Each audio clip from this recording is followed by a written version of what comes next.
আজকে আমার রান্নাঘর আমার হেসেলে কি রান্না হলো তোমাদের সাথে একটু শেয়ার করি। একটু শেয়ার না করলে না ভালো লাগে না।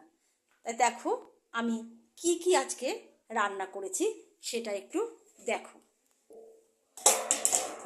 প্রথমেই আছে সাদা ভাত, উচ্ছে কুমড়ো বেগুন দিয়ে ভাজা, যেহেতু 3 তরকারি হয়ে গেছে তাই একটা ফুলকপির টুকরো দিয়ে 4 তরকারি করে এটা ভেজেছি। উচ্ছে ভাজা এটা নিত্য নৈমিত্তিক আমাদের খাওয়ার। তেতো থোড় ছেঁচকি, থোড়টা শস্য ফোড়ন দিয়ে থোড় ছেঁচকি, আর নামানোর আগে পোস্ত একটু ছিটিয়ে দিলেই হয়ে যায়। থোড় ছেঁচকি একটু মিষ্টি মিষ্টি হবে। ফুলকপির রসা বা ঝোল যেটাই বলো, ফুলকপির তরকারি।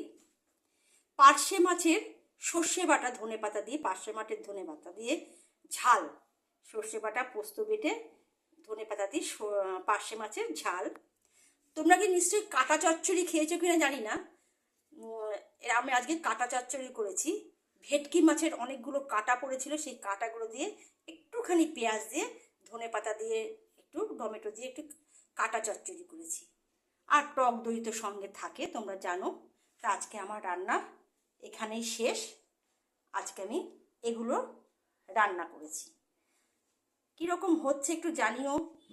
তোমাদের গুছিয়ে দিতে পারছি কিনা, গুছিয়ে বলতে পারছি কিনা, সুন্দর করে সাজিয়ে দিতে পারছি কিনা। হ্যাঁ, এই আজকে আমার রান্না।